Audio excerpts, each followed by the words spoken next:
Two of the biggest musical titans of all time, Michael Jackson and Prince, were once set to collide on one song, but it never happened. What if Prince had said yes to Bad?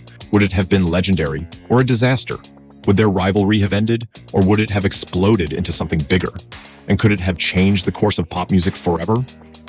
Today, we dive deep into an alternate reality where Prince and Michael joined forces and explore how one decision could have rewritten music history.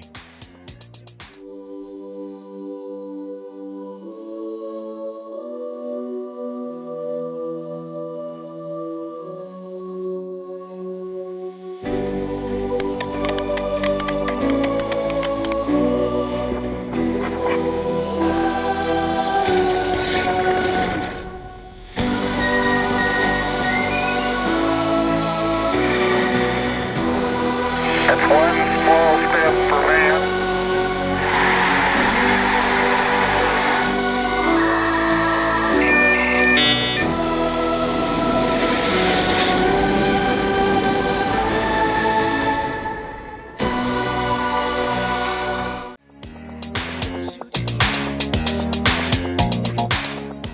In 1986 to 87, Michael Jackson was preparing his Bad album, the highly anticipated follow-up to Thriller. He wanted a duet for the title track and reached out to Prince. At the time, both were at their commercial peaks. Thriller, 1982, made Jackson a global phenomenon.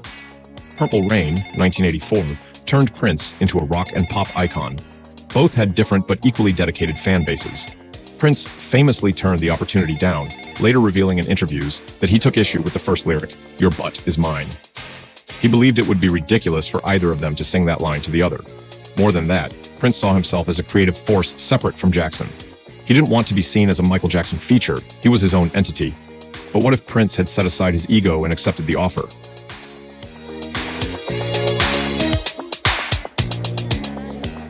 If Prince had agreed, the recording sessions would have likely happened in early 1987.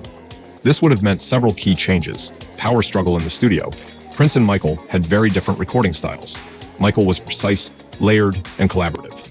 Prince was spontaneous, hands-on, and dominant in the studio. There would have been creative tension. Would Michael have allowed Prince to have input? Would Prince have taken over? The Bad album looks different. Bad was released in August 1987. If Prince had joined, the song's production would have changed. It likely would have incorporated more funk, more guitars, and a heavier Minneapolis sound. Quincy Jones, a jazz and R&B purist, might have clashed with Prince's experimental edge. Music video, an iconic showdown.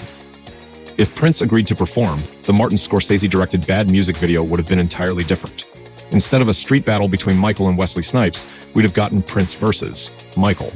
It would have been the Thriller versus Purple Rain rivalry on full display, media and public frenzy. The press was already trying to pit Michael and Prince against each other. A collaboration would have shattered that narrative, but it also could have amplified a new one. Who outperformed who? Would Michael's dancing outshine Prince's musicality? Would Prince's presence steal the spotlight? Chart domination. Bad was already a huge success, but adding Prince could have boosted it even further. The Bad single might have hit #1 faster or lasted longer at the top. Prince's fan base, who often rejected Michael's pop image, might have embraced the song and album more.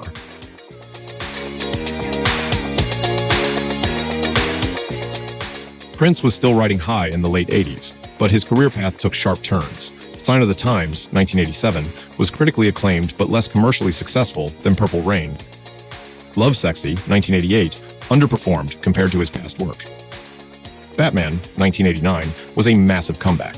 A Michael Jackson duet might have given Prince more mainstream momentum, leading to different decisions, a bigger tour.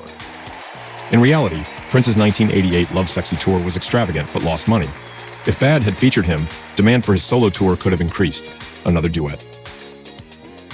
If the collaboration was a success, Quincy Jones or record executives might have pushed for another Jackson-Prince track, possibly for Dangerous, 1991, or one of Prince's early 90s projects. Label pressure. Warner Brothers already struggled with Prince's experimental choices. A massive pop collaboration might have forced him into a more mainstream sound, which he often resisted.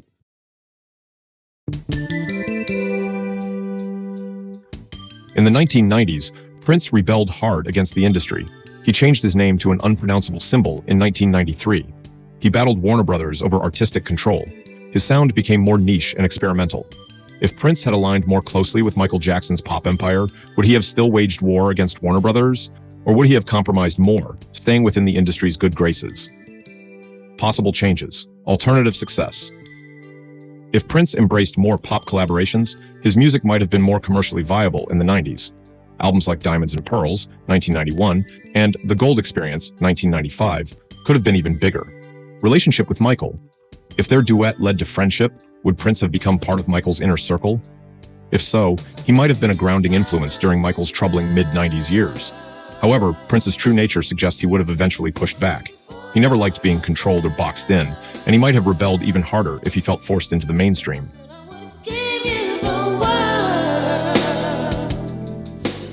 If the collaboration had happened, Prince's legacy might have been slightly different. The industry sees him differently. Instead of the mysterious, independent genius, Prince might be seen as part of the pop establishment. Would he still have been viewed as the rebellious outsider who stood against major labels? Michael and Prince's relationship. Prince distanced himself from Michael over the years. If they had worked together, perhaps they would have stayed closer. Could Prince have been one of the few people to support Michael in his later years? Would he have spoken out about Michael's personal struggles? When Prince passed away in 2016, he was widely celebrated as an uncompromising artist. If he had gone a more mainstream route, would that perception have changed?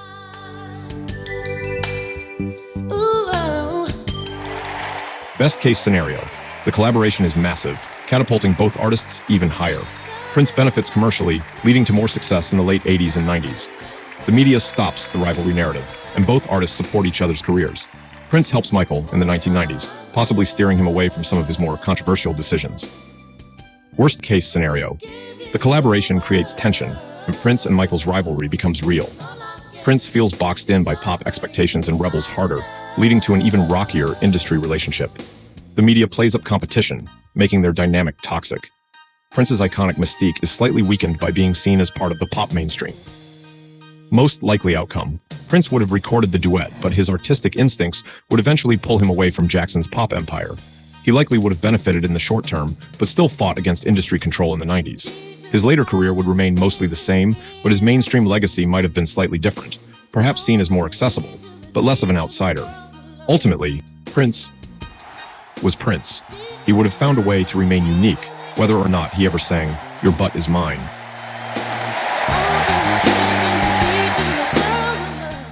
And there you have it. One decision, one moment in time, and the entire landscape of music could have been different. Would Prince and Michael have created the ultimate collaboration, or would their egos have clashed in ways we never imagined? One thing's for sure, music history as we know it would have been rewritten. But now it's your turn. What do you think would have happened if Prince had joined Michael on Bad? Would it have been an era-defining masterpiece, or a missed opportunity in disguise? Drop your thoughts in the comments, and let's keep the conversation going. If you love this deep dive into alternate realities, make sure to like, subscribe, and hit that bell so you never miss a what-if breakdown. More mind-blowing scenarios are on the way, so stay locked in. This is Real Reels, where we rewrite history, one what-if at a time. See you in the next one. Give you